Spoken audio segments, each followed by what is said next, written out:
What's up, everyone? Welcome back to another episode of the Heel Hookers podcast, episode 118. Let's go. We got a pretty damn good weekend of fights coming up. We just had Contender Series wrap up. That was pretty solid. Week 1 of Season 8. Let's go. But we also got PFL 8 this weekend. We got UFC 305 from Perth, Australia. A whole lot of good stuff. So before we get into all that, like and subscribe if you enjoy all the content. We appreciate everyone that does. Yeah. All right. PFL 8. It's not the greatest weekend in PFL. We got 205. We got 155. Looking through these fights and just kind of everything, especially the 205 division, there's no one that has really had an impressive run throughout the regular season at 205 pounds that is really getting me hyped up for any one of the single winners or anything. You know what I mean? I would say out of all four people left in the bracket, the best win is probably Rob with his split decision win over Josh Silveira. But everyone else, it's just hasn't really been great. Josh himself, he's only got the one thumb injury win over Sadabusi. First time up, 2 divisions, going from 170 to 205. Well, I mean, Impa actually, had solid wins in there. I know the last one was more sloppy from him, but, he has 2 finishes, at least. Yeah. Just mainly men with level of competition. None of them has, a good name, good run, you know what I mean? Yeah. Yeah, no one's had, a really good run. It's just, top 3 are all 2-0. The only reason, tiebreakers are the only thing separating each one of them.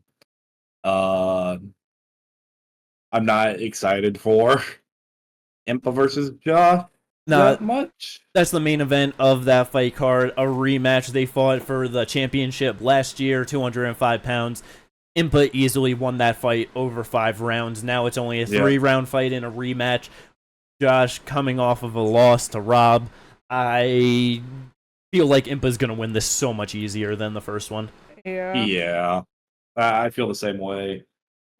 That's the thing with all these fights. I'm not too excited. I mean, the only thing is that's nice is that, if Impa does win, it would be a fresh matchup for him in either Rob Wilkinson or Dovletyan. Very true. Very true. So, while these fights themselves might be mad, the end result, is a fresh matchup. Jesus Christ. Yeah, that definitely is very true. Because we all love Impa here. We want to see him do good. We want to see him win. So obviously, I'm definitely expecting him to get the win over Josh again, and I'm hoping so. And him versus Rob or Dovletyan because that's the co-main. Which honestly, for that fight itself is. I feel like out of the top 4 fights, that's the most interesting one to me. Yeah. Because one, they haven't fought each other before. Rob has been a very solid, just well-rounded guy since coming to the PFL and getting a lot of finishes. Dovletyan is just a smashing machine when it comes to the grappling most of the time, but he puts on a whole lot of pressure with big shots on the feet too. It's Rob's only losses and his last losses are in 2017, 2018 in the UFC. The last one to Izzy. Yeah. He is on a very good streak right now.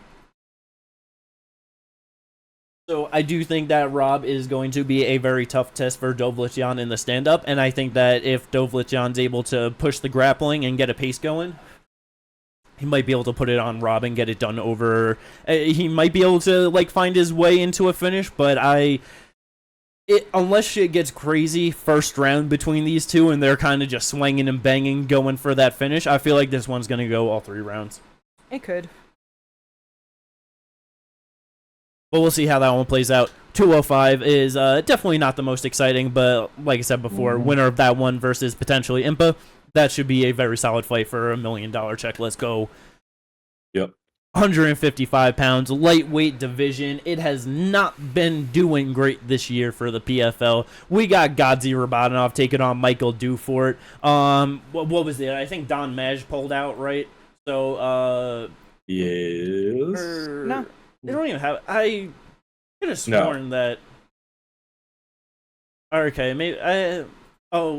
Madge is at John 70. Madge? I was thinking it was a different one. My bad. That was 170. Yeah, sorry. But yeah, Michael Dufort, he lost his last one. He got the one win over Mads Burnell, which I was very sad about because Mads was easily winning the fight and then taunted his way into a loss. Very spectacular.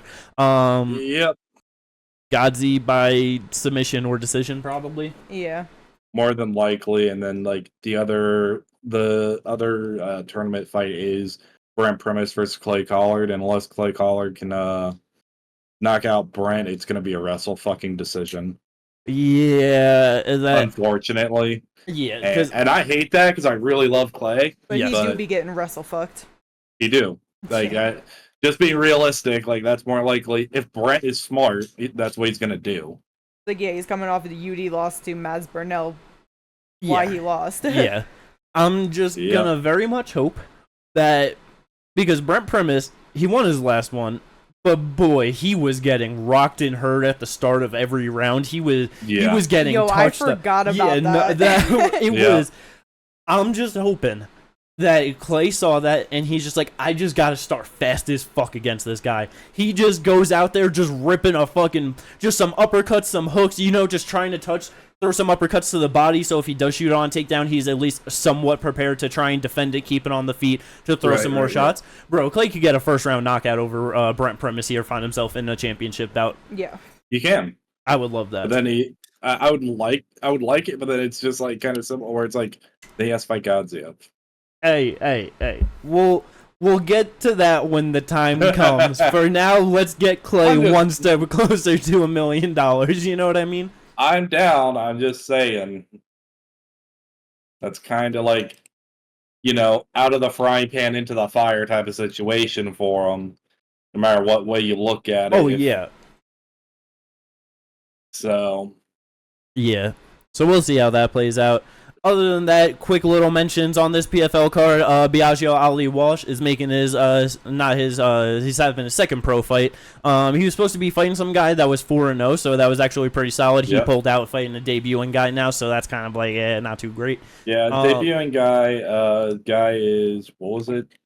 4-3 in the amateur. No, 4-4 in amateurs. Yeah, so. Which, again, I'm not great. It's not great, but I'm not going to bash Ali Walsh for it. Like, he can only fight who's put in front of him, and like this is a short notice fight, like, so it can't be like held against him. I'm still like, even at 1-0, like, so I'm fighting an 0-0 fighter, I'm not mad at that type of shit. Yeah. I wish it wasn't on the second biggest promotion in the US. I don't know. I kind of like it because it's like they're clearly building Biagio up, so it's just like a star for them. Just started from the beginning there, Everyone that be watching got to see all of his fights, all of his finishes. Like, it's fun. No, yeah. Now, if only they had some type of streaming service, so they had all their fight library in one place to make it easier for everyone. To advance. Yeah, because like I was gonna say, because with that, it's like PFL is a promotion where they are a big promotion, but they also have the very low level of bringing in not great guys, so they can build someone up from their pro debut, much like Bellator did with AJ McKee, where all of his fights were like pro debut was in Bellator, fought all until it got absorbed by PFL now. So you know what I mean? They have the potential to do that, but exactly to your point, why the fuck are you not going to be able to let us go back and watch his whole career? But moving on, PFL should be fun this Friday. If bare knuckle boxing can do it, if fucking bro, we've said it. PKFC, they're so much better, so much better. They are, and that's why they're growing, and PFL is not. And it's hilarious because PFL has so much like financial backing, but they can't do this shit. Well, that's the problem, is that they have the money, but they don't care. They're just doing blah, blah, blah, blah, blah. But the BKFC, they're hungry. They're trying to get bigger. They're trying to do what they do. They didn't just throw money on the table and say, I'm as big as the UFC. And what? No, that's true. It's just all I'm saying, man. No, I wish they had something. But I really feel like that's like the main difference, is like they're actually trying. They want their viewers to be happy because they know they're down here and they want to work their way up. And I just feel they just also looked at UFC and just probably a lot of things they have done well, and they're just like, we could just replicate that with our own stuff. And where PFL and Don Davis is just like, we're different. We could do things differently. That's the thing. Bellator didn't do it. Like, one doesn't have a similar thing. Like, it's like, guys, like, it's not that hard for some of this shit. On like things like that, just copy the market leader and what they're doing. I wonder if their Amazon Prime cards are, if that's something you can go back and look. They are. Because then it's like, you think about it, it's like all of their One Friday, like the fight mornings are on YouTube. So it's like, while they don't have like a library, if you have whatever service or YouTube, you can go back and watch anything. It's just not the same as like looking up a certain person and their specific fight popping up. Like that's the reason like why I'm saying like I would prefer like it just makes it so much easier to be like, oh, I want to watch all of like AJ McKee's career, for example, and just being able to pull up every single fight he's had in that promotion. No, yeah, 100%. But I'm just saying, with one, at least you can get some of the fights. You know what I mean? No. I'm not disagreeing with that. Because it's like with how they're just one of those things. Is it like how they went to like their numbered ones and how they're at like 166 or whatever? Mm-hmm. All of those ones, I don't know if you can necessarily find all of them like on YouTube and stuff. But yeah, it's like 2024 streaming services, streamline your shit. Don't understand it. But let's go. Last little mention, Danny Sabatello on this PFL card, so that's fun, right? Sure. I'm excited for that. I love watching Danny fight. He's very funny. He's just a great character, and whether he wins or lose, I want to see him fight Rafion Stotts a million times for the rest of their career. I just wish he was fighting Rafion Stotts again. Like, it would have been so funny. I want to fight. Just wants to fight him till the end of his career. Every fight, you just have no problem with that. Yeah, because didn't he say that? Like, I'll fight him over and over again. Yeah. Just a quick little mention also, Jordan Oliver, like one of the guys who's going to be homegrown by Bellator, but is now being homegrown by PFL. I gotcha. He's on the card as well. His first pro fight was in Bellator, if I remember right, former Olympian, all these other accolades in wrestling. First win was an arm triangle, so should be fun. Find a guy who's 5-3. Yeah, it makes sense. Kind of like what they were doing with. Sorry, I was just gonna say all of which you're saying makes so much more sense because obviously 1-0 to 5-3, and he's an minus 1,000 favorite. Like, just huge favorite. That's like, okay, all of that adds up now. Yeah, no, like let me just make sure it is like I know he's like done like world championships and all that. I don't know if it's necessarily the Olympics as well. Oh yeah, 2020 U.S. Olympic team. Yep, there you go. Yep. So yeah, no. So that's why it's like with him, like that's kind of like he's not as big as Muhammad Ali's grandson, where you can promote that type of shit. Like they keep growing him.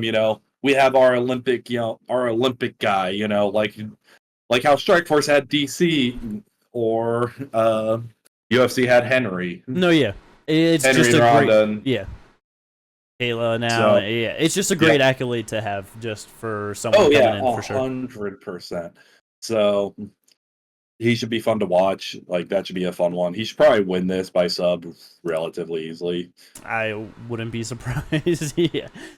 Fucking Olympic level wrestling, just at the lower level, it's just so and then unfair. You add in, like it's just, and you just add in like some jujitsu. Like it's just OP. Yeah, it's awesome. Well, let's go. That is PFL 8 this Friday. Hopefully we get a real fun card. But on Saturday, Perth, Australia, UFC 305. We're back. The place where Sean Strickland got his opportunity to become champion. And then he lost it immediately to DDP in Canada. Which was supposed to be his place, but it was not his place. That was DDP's place. Yep. But now they're back in Australia. Drake is defending the title against Izzy. Izzy hasn't fought since losing the title in Australia to Sean Strickland. With that, do you guys think that Dricus should be defending his title against Israel Adesanya this weekend? Yes. No. All right, Ginger, you go with your no. So, for a while, I was like, okay, fine, whatever, let's just get this out of the way and all that. The biggest reason, like, at this point, I'm really like, okay, maybe he should have, is this is about to be his 12th consecutive UFC title fight, including interims.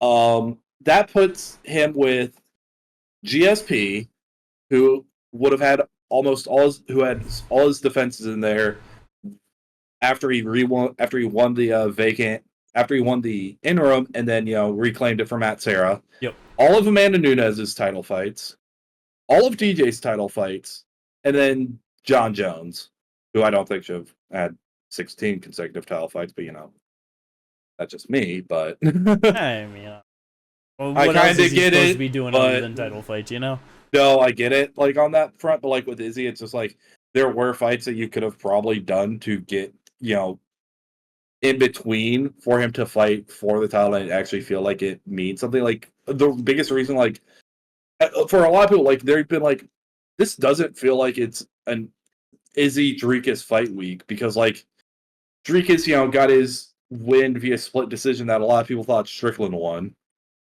And then Izzy's coming off his loss to Strickland, has not fought since, and it just does not, there's just not that same hype behind it. You know what I mean? For sure. I really wish, like, just in hindsight, Izzy had just pushed back his title fight with Dricus instead of being like, no, I want fucking Sean. Oh, well, but, no, that's an obvious thing, I know, but, like, there was so much heat on that fight that it's like, you should have just fucking waited instead of doing something that could have jeopardized it. Which did, but... No, which did, and now it's just like, this fight just doesn't feel as big. I don't think it sells as well as it would have if it had been, somewhere else. And it's just like, we now are log jamming the division where like multiple people you could argue at least deserve to be in that conversation to be fighting for the title. Because Strickland has the easiest argument of, hey, he just lost a split decision. That most people think he won. Even Dana thought he won. You should just run that back. So this plays into why I think that Izzy should get it, is because out of the 3 people that are in talks for title, Izzy, Sean, Whitaker. Yes. Izzy is the only one that Dricus has not fought. Yes. It is the fresh matchup for him. That's fine. Yes. Going to Sean, it's like, yeah, he lost the belt to him and people thought he won, but that was his first title defense. That was his first fight as champ. I don't think that we should be doing immediate rematches, even for close fights, if people just got the belt and lost it immediately. It's like if Bilal goes and loses his belt to Shavkat, I don't think Shavkat's next fight should be Bilal. You know what I mean? Like, It's just like, if you did not do something in that division, like at least 3 title defenses, I think that there's other people that could get it. While it's like Izzy's coming off the loss, like, yeah, I totally get that. But again, fresh matchup, it was him losing the belt. Izzy actually with longevity, like you said, all of these title fights, it's like he's coming off the loss, so technically maybe he didn't deserve it, but it's the bigger fight. It's the fresh matchup. It just like, it's one of those things where some parts of it don't make sense, but a lot of it does. And I think it just makes more sense than the guy he just knocked out this time last year, basically.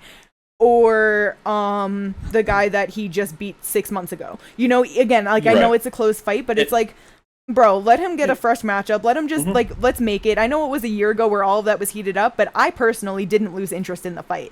I'm still super hyped about it. Like, it's something I still really want to see. I'm really excited about, and it's like, yeah, all that shit talk coming back up a little bit. I'm like, yeah, I'm hyped for it. But I know that's personal preference and stuff, but it's like with all of that, that's why I'm just like, nah, let's get this Izzy fight happening. No, yeah, and I get that. I just think it's like one of those things with me where it's just like, he got his immediate rematch with Poatan. Made sense. Multiple, like, a lot of defenses. That makes sense to me. Like, loses, gets it back, and then, like, but then loses it again. Yeah. And that's where I'm just like, okay, like, he didn't even have a defense this time. Like, there was nothing. And that's why I said that there are some things that don't make sense with it. But you know what I mean? Overall, I would say that he's done way more in the division than Sean has. And that with losing the belt, if someone's going to get an immediate rematch, I think it should be Izzy over Sean. You know what I mean? Because it's like, Sean's one fight, he won a split decision over Paulo. Yeah. And then with Whitaker, he just got that second win. It was over Ikram, but that's not his fault. Obviously, Hamzat pulled out. But you know what I mean? It's like that just happened 2 months ago. So either way, I don't think he was about to be that. You know what I mean? No, so, I was gonna argue for Whitaker at this point after having fought Ikram. Now he did offer to be the backup. So if anything did happen, like, I could see him potentially being able to slide in, especially because it's like, bro, if he goes out there and beats Hamzat, he's next. No, yeah. Fuck Sean. Because no, 100%. All I'm saying with it is, at this exact moment, like, is the whole backup thing, because like it's literally in his home country.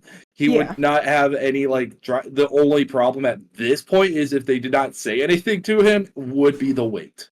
No, yeah, and because I definitely get your point, Ginger, of just saying where, just like, yeah, because I feel like that's most people's biggest problem with this is just like the whole, oh, what is he just gets infinite like title rematches, and it's just like, it's just like, no, this is his second one. That's just, you know, this is his second one getting it, and then to all the points where you said it's like you have 3 former champions that are all in contention. Yeah. One of them is the second greatest champion of that division's history and is a new matchup for the champion, and there's a real heat in all of that, and then the other one is a split decision loss, and then the other one got knocked out. It's like I just feel like a lot, like, you know, not saying you, it's just like a lot of just people online and shit, it's like a lot of people don't like Izzy, so it's just like oh, you know, like I just want to complain about it, but in all reality, I feel like he has the best argument for it, because it's like, Strickland and Whittaker getting wins, but it's like you said, they both beat Paulo, who's not a top 5 guy. He like Paulo, he's a fan favorite, he's fun, but it's like, come on, he has no real good credible wins in recent years that he's like, oh, you beat Paulo, you deserve to be fighting for a title. Right. It's just name value. And then Whittaker got the Ikram fight, and it's like it was short notice, you know, but even if it was Hamzat, it's like, again, it's only based off of name value. Hamzat has done nothing in this division to make him a credible win to deserve you of a title fight. So it's like, you know what I mean? So that's where it's like, I just do agree with you, where it's like, I feel like there's no one else other than Izzy. The only thing that I would give to him, though, if it was Hamzat, is that, like, being the person to defeat Hamzat is obviously big, and 2, it's one of those things where it's like, it's a logjam division. Things are starting to move, and it's starting to make way, and things are starting to change. Yes. But, like, a lot of things are still rematches for people, or people they've fought, or just, like, maybe things wouldn't line up because other people have just fought. So if he did get that Hamzat win, I do think it would be a bit better, because at least he did well at welterweight. I know it's a different, you know what I mean? But at least he's, like, made a point in the UFC, opposed to, like, Paulo, who at this point, like, there's nothing for him in the UFC. He does not have a win over anyone in the UFC. Credible, like any credible win. And it's like I agree with you with the Hamzat thing. I'm also on the train of thought of. But I would still favor Izzy to be in the match. You know? No. I get that part with like the Hamzat thing. I get what you're saying with it, Jimmy. But I'm also on, and you know my thoughts already. Where Hamzat doesn't even deserve to be fighting top 3 in the division. He should be fighting zone, like, you know, Vittori or Cannonier, like 6, 5, 6, 7. In that range, because he has no credible wins at 185. Like his what best win is at technically 185 is Usman coming in short notice. It's Usman short notice, and then John Phillips. I don't give a fuck. Okay. Put some respect on GM3's name. Oh shit! Sorry, you're right. I forgot about that. I did forget. It's such a sad thing in my heart that I wanted to forget about it and put it out. I totally forgot that he instantaneously one punched and killed my boy. Yes, but okay. Short notice Usman up a weight class or GM3 full camp? In your heart of hearts, what's really a better win? Usman any day, any circumstance is a better win on your record. It's a better win, but like. And because I get your point where he's not a credible guy, like, in terms of, like, actually deserving it and earning it at 185 pounds. It's the Paulo thing. It's all name value. It's hype. It's what the UFC is pushing.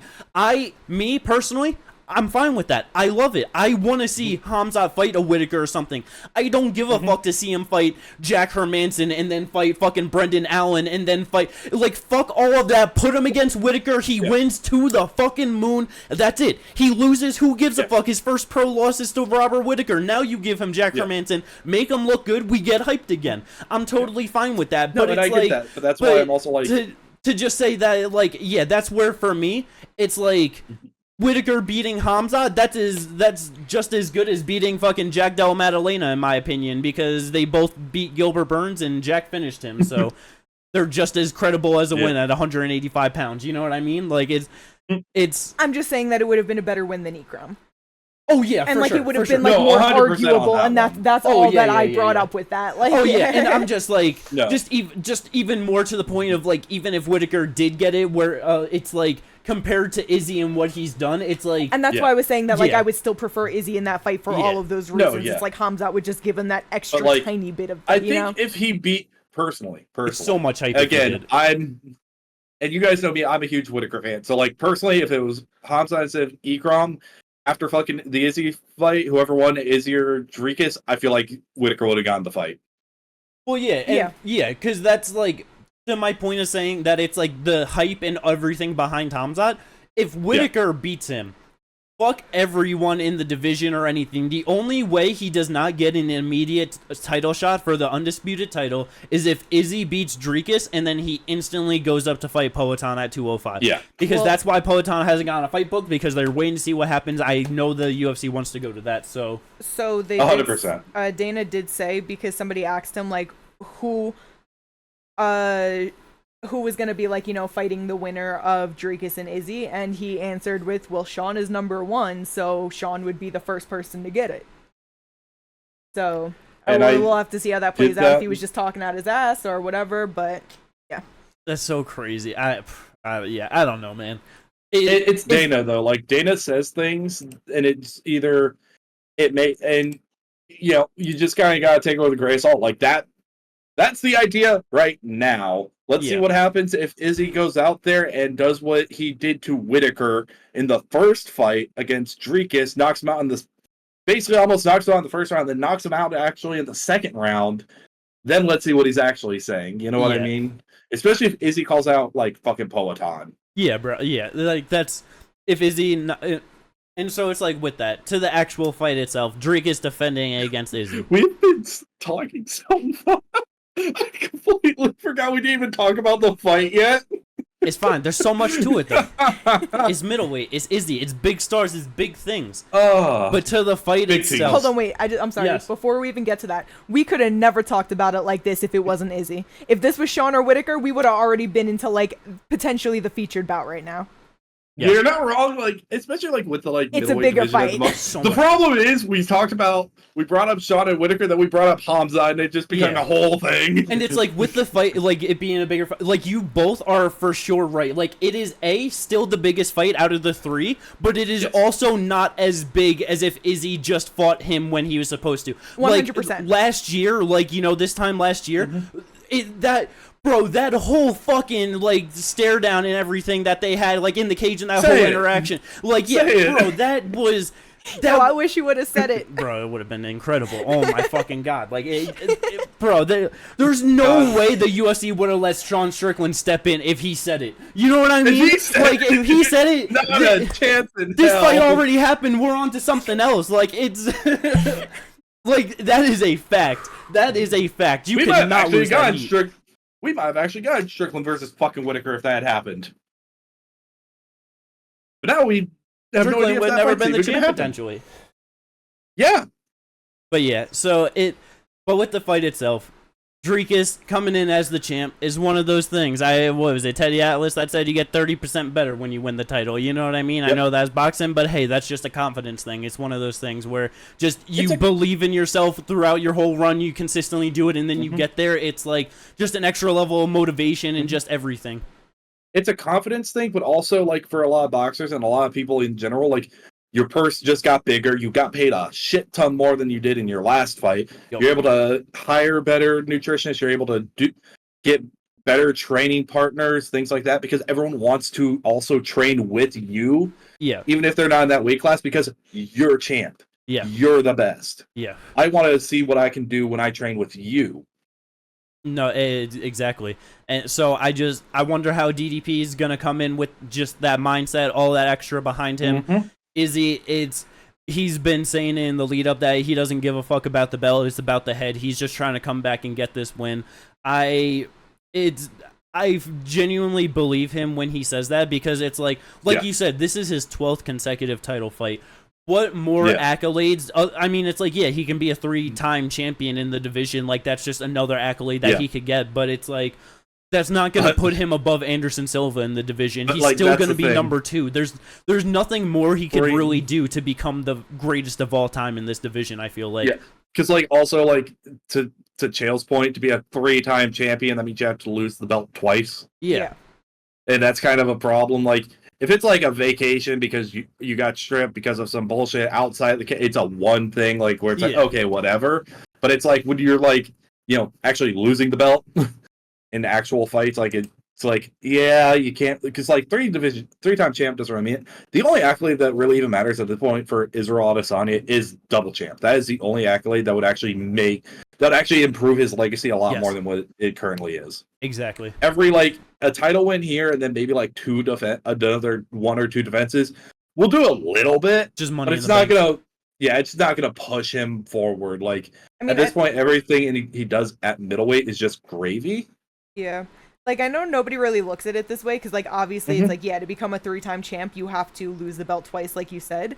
Yeah. But I feel like the reason why it's impressive and the reason why it doesn't happen is because people get to that level, they lose, and oftentimes it's because they're on a decline. The next newer guys are up and coming, like, just the younger guys, the hungry guys, they're there, and then they end up just decline. They lose, and now they're on a streak. Maybe they're back and forth afterwards, you know what I mean? But, like, to actually, like, lose and then still be at that level and, like, show that, no, I'm here. They lose, but, like, no, I'm here. Like, they might lose to some guys, but being able to come back, it, like, just shows being like, while you might have lost it twice, it's just that different level of maintaining it. Sometimes, like, people might have a better night, but it's like, especially if he were to get the wins back, like if he beat Strickland, is obviously Poatan was 1-1 in MMA, but like if he beats Strickland, he gets that back. It kind of just shows like, okay, maybe it was just the night, like, you know what I mean? Like, and I feel like to that point of just like the decline of the next generation, I feel like the fact that he's coming back, like, the second time, or, like, the second time, like, of the instant title rematch, but it's not the same champ that took it from him. It's not like Poatan, where he had, you know what I mean, lost it to Poatan, came back against Poatan. He's now coming back against the person that beat him. You know what I mean? Like, so it's one of those things where if he does get the win over Dricus, it is definitely just extra impressive, and really just to your point of like being able to maintain that high level just throughout the ages and just staying relevant. It's definitely extremely impressive to get done. But it's just where you got fucking Anderson with 10 straight title defenses. That's where it's like you said, he'll always be number 2, but it's just like one of those cemented, just impressive number in 2. itself. Like like where Anderson's basically cemented number 1. It's like, holy fuck, to try and surpass Izzy, like that's a feat in and of itself, because there's just like, what the fuck do you even do at this point to try to even surpass Izzy? Because it's just like, you go on an 8-9 title defense streak, you know what I mean? That's like what you have to do. You gotta be someone that's in contention with Anderson. Like, that's like if Dricus wants to be better than Izzy, he has to beat Izzy and then Nasruddin and then Allen and then Whitaker in a rematch and Hamza. I was gonna say Whitaker in whatever rematch and then Hamza. Like, he's gonna have to clear out the top 15. He's gonna have to have so many wins that he's calling out number 9 because he's like, I need someone new. Like, exactly. Literally, when it comes to title wins, it's Anderson at 11, Izzy currently at 9. The next closest is Weidman at 4. Yep. Rich Franklin at 3. Bustamante and Bisping are tied at 2. Like which is insane because Bustamante is like one of the first ones. I think the second one. I think. Because then it's Evan Tanner, Dave Monet, George St. Pierre, Luke Rockhold, Whitaker, Strickland, Pereira, Dricus. Like it's a long road to try and do that. Do you guys have any predictions or how you are leaning towards the result of this fight? This epic main event showdown between 2 African fighters? Personally, I'm leaning Izzy, but it's like 55-45, 60-40. It's not a huge lean. It's basically, I'm just going based off the styles, based off what I've seen. Just eye testing this whole thing. I just feel like Izzy has the counter-striking capabilities to be able to win this fight. But, and this is something I do want to bring up in a minute, but if he just tries to do what he did in the Strickland fight, which was stick to Eugene Behrman's game plan, I can see him losing. And I feel like if that happens, we really need to start having conversations about Eugene Behrman as a coach as well. Like, he's starting to get into like the way he game plans stuff as of recently. He's starting to get into that conversation, not like John Kavanaugh bad, but like that, just like he kind of has one thing that he does well, but he's kind of not. The game has caught up to him. Yeah, not versatile. The game has caught up to him. I feel like thing. Honestly, it might just be a part of him possibly being like too close to his fighters and stuff like that. Because now, like, over these years, he's seen his fighters in the UFC take some pretty bad beatings here and there in the octagon. And I think he's trying to find the best way for his guys to win and not get damaged and hurt and be able to keep fighting, because that's the whole, you want to win, make the money, and come out the best that you can. You know what I mean? And I feel like he's just leaning a little bit too more to the safe side, which is, I feel like, a natural thing with coaches and like longtime champions, especially. You know what I mean? Right. No, yeah, I don't disagree with that. It's just one of those things, because like I'm starting to see a lot of people having like, you know, conversations about Trevor Whitman, because I'm kind of noticing the same thing. A lot of his fighters at this point are kind of like, but it also with Whitman though, I'm like, okay, but a lot of the fighters that we're talking about, Justin Gaethje, fucking Usman and stuff, they were already starting on a decline. They're already older in their divisions. Like, they're not like gonna be getting better and shit. You know what I mean? So it's like, let's slow the brakes on that one, because I feel like with Eugene, like at the moment, the only one really surging is Olberg. Yeah. And that's because he's fighting lower level competition for the, you know, comparatively to like, you know, fucking Kai, fucking Izzy. Like, it is lower level because of where it is. And also, like, his last fight was that weird Alonzo Metafield fight where Alonzo just low IQ bull rushed them. No, yeah. Like, and it's also, that didn't tell us anything. He's the newer guy, you know what I mean? Like, no, Izzy, exactly. Hooker, Kai, they've been around, you know what I mean? So it's no, like exactly. But yeah. Hooker also getting older for the division as well. Kai, how old is Kai? I don't know. But speaking of Kai, well, hold on, before we get to that, Kate, are you leaning towards anyone to win this fight? Man, I don't know. I feel like I want Drakus to win now that I know that he's on my draft, and now I just feel biased and I don't have a real opinion. Let's go! Absolutely Jimmy, incredible. Who I love that breakdown. Jimmy? Phenomenal. I'm leaning towards Izzy because it's like I feel like this is gonna look very similar to the Paulo fight. It's just can Drakus do something with the grappling to make it different, and that's my biggest really question. What I'm interested in. Yeah. Is if he's gonna pull it out, because it's like, I know since he's been in the UFC, he's been getting more knockouts. He only has the one sub over, I think, like Darren Till, but he still has more subs in his career overall than knockouts. And he still grabs takedowns in his fights. You know what I mean? Yeah, for sure. So I just wonder if he'll be more like, nah, I gotta get the sub. You know what I mean? And just try to get him out of there and actually go to the grappling and look for submissions rather than ground and pounds or big punches and just, you know. Yeah. Because I mean, shit. At this point, if he was able to submit him. It's like Izzy's lost decisions. He got knocked out by Poatan, never been submitted before, so that would just be a different feather in his cap, you know? So if Drakus is smart, for sure, he should go to the grappling very early, very often, and just make it a grueling fight there, because, I don't know if Izzy could hang with him there. I feel like he might just be too powerful, too physical. But other than that, I feel like Izzy probably wins. Yeah. So we'll see.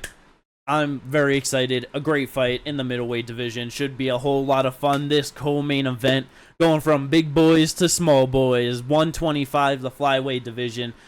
Teammates with Israel Adesanya. Kai Kara France is coming back after a pretty lengthy layoff, I believe. Yeah, his last fight, I believe, was Amir Albazi in June of last year. Yeah, so over a year now. I know he had the injury with Manel, like, going into the Manel Cop fight, that's why you had to pull out. Yeah. It's kind of crazy just putting it together, but main event, Izzy, co-main, Kai, featured bout, Dan Hooker, all on the same team, all coming back after a longer than a year layoff. Kind of interesting. So no, Izzy's almost a year. I think it's been like 11 months because he fought September of last year. Was it September? Yeah. Oh, okay. Yeah, I forgot. Okay. But close to a year. Way, for him, it might as, you know. Yeah. basically a year layoff or longer for everyone. Yeah, exactly. But yeah, co-main, Kai Kara-France taking on Steve Erceg. Bruh, for Kai to come back off of a layoff, taking on Steve Erceg. I know Erceg is coming off of a loss. So many people, including myself, thought that he should have gotten that decision over Alexandre Pantoja. I just don't know what Kai can do to Steve Erceg that's going to get him the win. I feel like Erceg is going to be stronger in the grappling. I feel like he's way more technical in the striking, taller and longer, I believe, as well. Second round knockout or submission for Steve Erceg. Yeah. Astro Boy. Kai is small at 125. He's 5'4". He does have long arm, 69-inch reach. That's really funny. Yeah. He has a longer reach than 5'8" Steve Erceg. That's crazy. 68 and a half. Like, it's a half inch, but I did not realize that. That's really fucking funny. a half inch means jack shit. No, yeah, for sure, but it's just funny. No, it is funny. But but yeah, I feel like Kai's about to get knocked out, honestly. Yeah, I kind of feel the same way. Unless he engages in the grappling and then ends up getting subbed, I just think that this is Steve Erceg's fight. He looks so good against Pantoja, and now, like, the drop-off to Kai. Kai does not have a current top 15 win. No. I would believe that. Yeah, no, he doesn't. No, yeah, because his last two losses, Amir and Brandon, and then before that, he had wins over Askar Askarov, Cody Garbrandt, and Bontarine. Yeah. Lost to Royval and then went over Tyson Nam. Yeah, he does not have a current top 15 win. It's just one of those things where it's like it's so easy to just shit talk a fighter and just downplay their skills and ability. Askar Askarov undefeated at the time in the top 5, I believe. Cody, obviously, that was just a name one terrible. Bontarine was in the top 10, a solid guy. You know I'm not trying to talk shit about him. That's why I'm saying current. Yeah, I like know, very specific on the current. Like it's not that his wins are bad at all, and they were 2 years ago. But it's just tides have changed. He's been inactive. He's coming off of 2 losses. It's just the way Steve looked against Pantoja and where he has been in the last 2 years. Yeah. You know? No, and that's where it's like, just trying to say where it's easy to, and I know you're not trying to, but it's like, to your point, Pantoja has fought all of the top 10 guys, like, most of them multiple times. You know what I mean? Pantoja's an anomaly. No, I know, like, that's one of those but things. It's like, with that, fighting all of the current guys, all of the guys that are here, and how Erceg performed against him in such a big step up in competition, it's like, with how hard he probably was on himself for going to the grappling and losing that fight, because I know he thinks that's where he just fucked up, and like, you know what I mean? Because it was also a rather quick turnaround and like short to like have a fight come up like that in a different country, you know what I mean? And it's like, it's only been 3 months since then too. Yeah, that's true. God damn, holy shit. Like, because he fought in March, and then he fought 2 months later, almost to the day, fighting Pantoja in his home country. And now, here we are 3 months later, fighting Kai Kara-France. Third fight of the, like, I feel like there is going to be such a fucking pep in the step of Steve Erceg. Yeah. Like, I am expecting him to look very good. I fucking love Astro Boy. He is... As soon as I seen him in his debut, it's like, okay, yeah, this guy, he's the fucking dude. You know what I mean? Yeah. And it's like, let's fucking go. I hope he looks amazing here. Yeah. Motherfucking Astro Boy.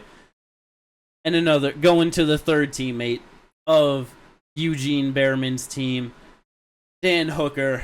Oh my goodness. Taking on Mateusz Gamrot. First of all, I gotta say it again. I know I've probably said it in the last 3 podcasts. Here it comes. Why is Gamrot fighting Dan Hooker? This is crazy. The disrespect has to go to his motherfucking home territory in that area and all that. Because I do not give a shit if he was the backup fighter. He's got to win over Armin. And then he lost to Benny. Then his last 3 wins were a split decision over Jalen that he should have lost. He won it. Fiziev injured himself. He did? He threw a kick and the leg he was standing on is what was injured, so it's not like, oh, Gamrot blocked or da-da-da. Yes. And then he beat RDA, who wants to be dropped out of the rankings so badly, and he just keeps getting moved up. 3 top 50 wins, yes. Yeah. So it's like, yes, but no. I know, it was This really is the funny. wildest 3-fight run to be on It leading is. into a title shot. He got hurt real bad yeah. in the start of that RDA fight, too. Yes, it's very bad. It's Yeah. horrible. But all of that, he should be in the contention with Armin with the title shot and all that. Armin beat Charles, He which is should've. a solid, 100% solid top 5 win over is what I was number about to 1 say. guy. Like, I get they wanted Dan Hooker on this card. I'm trying to figure out, like, who, like, they potentially else could have gotten, which I think they could have potentially gotten Beneil on this card instead of Gamrot. Because in all honesty, if anything, Gamrot should be fighting Oliveira.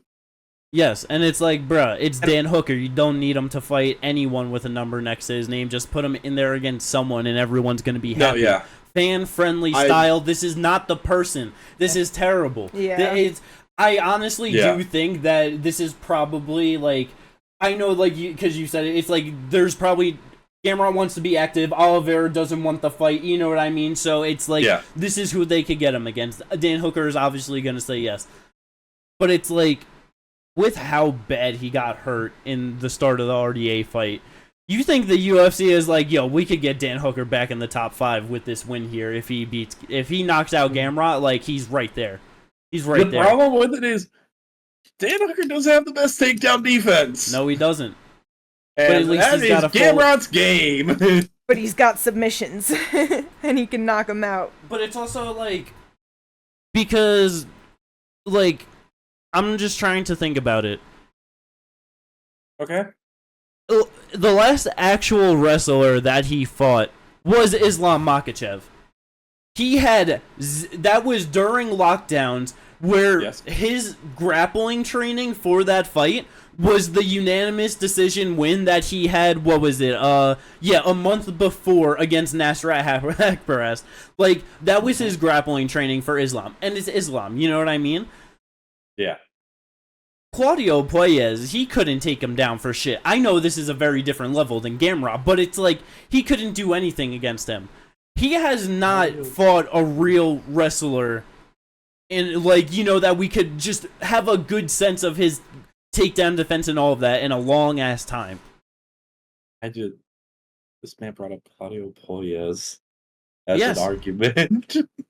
Bruh, Gamrot has been hurt by all the good recent people that he's fought. If he's like, RDA, that was terrible. Fiziev, we didn't get much of a fight out of that. He got fucking hurt all over the place by Benny. No, yeah. It's like... Bro, Dan Hooker can get it done. Dan Hooker's gonna go out there. He's landing a knee on the chin of Gamrot in the first round, putting him unconscious, and then he's calling for the Dusty rematch. Let's fucking go. That's the only way for Hooker to go is up. I could see that happening. If he were to win, definitely calling out Dustin Poirier. But like fucking do you I'm still on this so if Hooker Claudio wins, Puelles. he gets Dustin. If Gamrot wins, does he get Patty? Yes. I don't know who else he's gonna fight. If he wants to stay active, that is the fight that's gonna happen. Because the thing is that if Charles still doesn't want the fight, that's not happening. I don't think Gaethje's gonna take it because there's no fucking reason. He's gonna take a big fight or he's chilling. Dustin, I mean, they train together, so that's not happening. But either way, big fights are not happening. Chandler is fighting Connor one day. Benny is sitting out and already beat him. But yeah, then we're at Fiziev, then we're at Max, then we're at Moicano. You know what I mean? Like. Well, I mean, that was what I was gonna bring up. Potentially fight the winner of Moicano BSD. That's probably more realistic. That's more realistic, because then I can see Patty fighting the loser of Moicano BSD. Patty's fighting Moicano, win or lose, and Gamrot's fighting Benoit, win or lose. That's I feel so like real. that's what's gonna happen Let's now. be real, yeah. But yeah, he's not getting a top 5 fight if he wins this. He's just not. It's not happening. I feel like Gamrot versus Patty ends in a draw because they're both because I don't know who can fraud better. No contest, but whose fraud is stronger, Gamrot or Patty? Gamrot for sure. Yeah, he's in the top 5. But yeah, so I mean, Gamrot probably by decision. But let's go, Dan Hooker, the Hangman. Maybe he wins by Gilly. That would be pretty nice. That would be. Yeah. If this fight wasn't right now, I would be so happy, so thrilled. But I don't want to see Tai go on a 5-fight losing streak. Tai Tuivasa versus Jar Jar Binks, Jairzinho Rosenstruck. I really think Jairzinho is just too good of a striker for Tai. It's like, obviously, it's heavyweight. Tai's a swing and bang kind of a guy. So it's like one can do it. Yeah.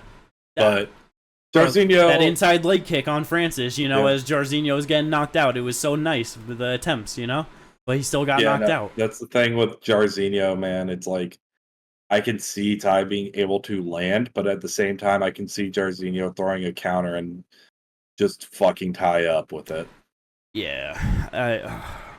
I love it, but I hate it so much. I just like hope we get some sloppy swing and bang glory and Tai comes out on top at the end of it, Right. Because with Tai, it's like, if he was not on a 4-fight losing streak right now, I'd be so hyped for this fight. Even if it was a 1-fight win streak. Yeah. I would love this fight. It's been too long since we've seen Tai shake his titties and then do a shoey on top of the cage. You know what I mean? Yeah. We're in a fucking Australia. He's got to get it done. Let's go. I'm really hoping so. I'm hoping he can get it, man. Do you not care too much about it because it's heavyweights? No, like with this one, like I really like Tai, but this sucks because it's like I didn't even realize that he's only 31. Yeah, he came in so young. He's got a lot. He's a streaking fighter. That's he fights his UFC run in streaks. That's it. I know. It's just he's on such a rough fucking run right now. Like this is so hard, and like you said, Jar Jar. Yeah.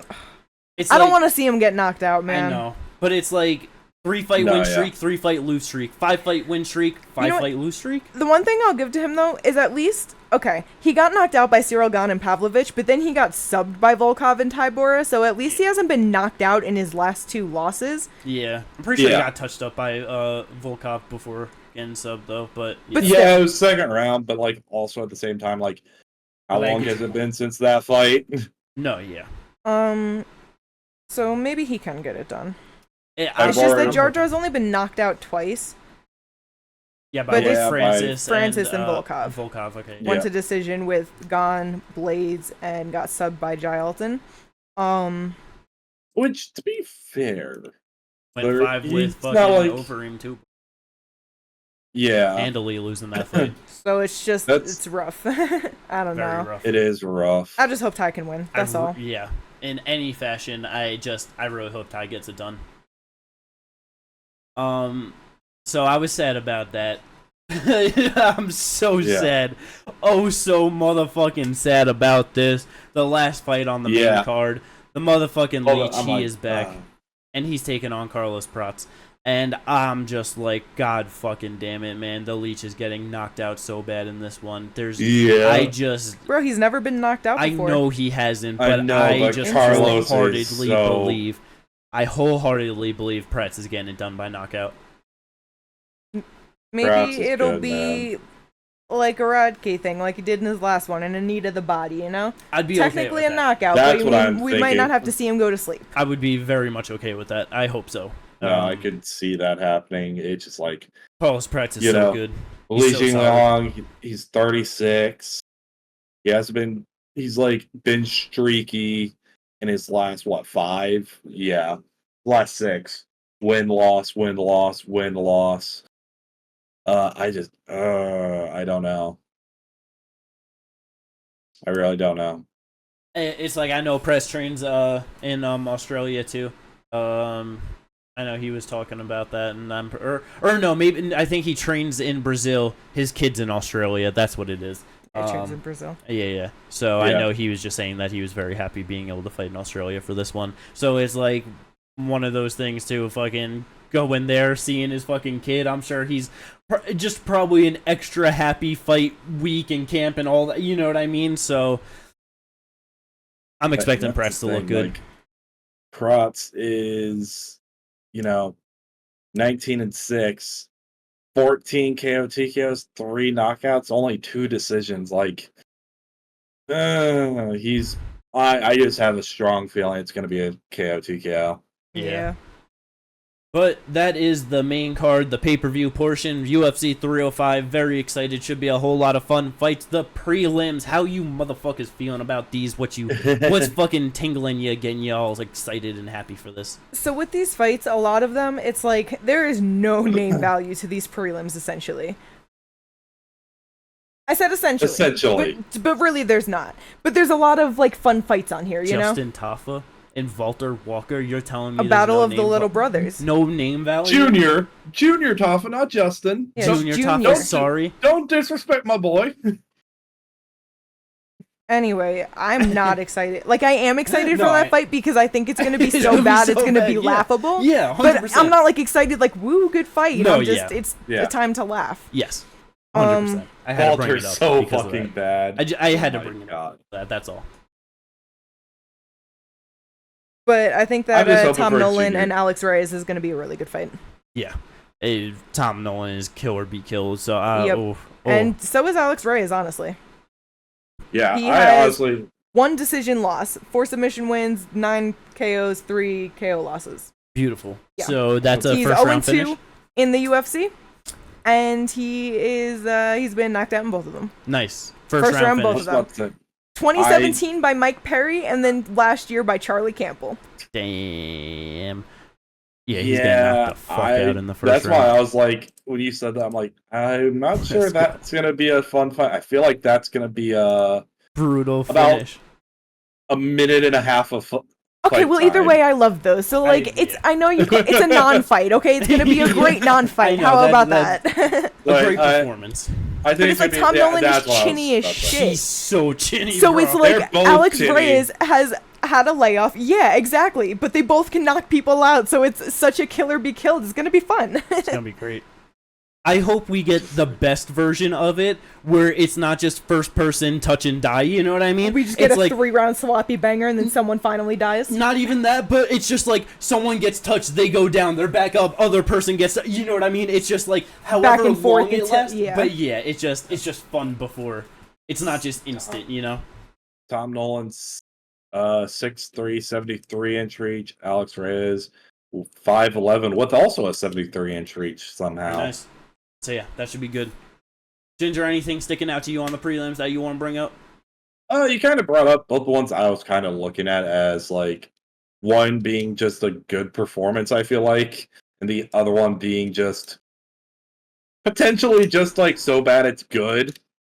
Yeah. The only other one I would want to bring up is I think Jack Jenkins is gonna freaking maul Herbert Burns. Like. Yeah, bro. I can never pick Herbert Burns to win a fight ever. I can't. No. Can't do it. You know what? I think we'll get some good scrambles and probably some good stuff out of Stuart Nicol and Jesus Aguilar. Yeah. Probably. Yeah, that'll be fun. Yeah. I am very much excited for Josh Kulabau and Hikaru Ramos, honestly. I feel like that's going to be a very fun scrap at 105 pounds. So we got a lot of very solid shit for this card. And that's what I'm saying. A lot of good fights, but 0 name value. Yes, 100%. Worth watching, though. Well, let's go. Very excited. UFC 305 and PFL 8.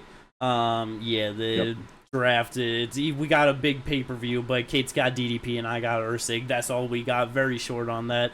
And we ain't... Yeah. Oh, wait. Fight news. There was one thing, right, or something? No? No. Was there not something? I thought you said there was something. Never mind. Let's go. That's the end of the podcast. I hope everyone enjoyed this one. We will catch you on the review. Hopefully we get some great shit from these cards. Yeah. Peace out, everyone.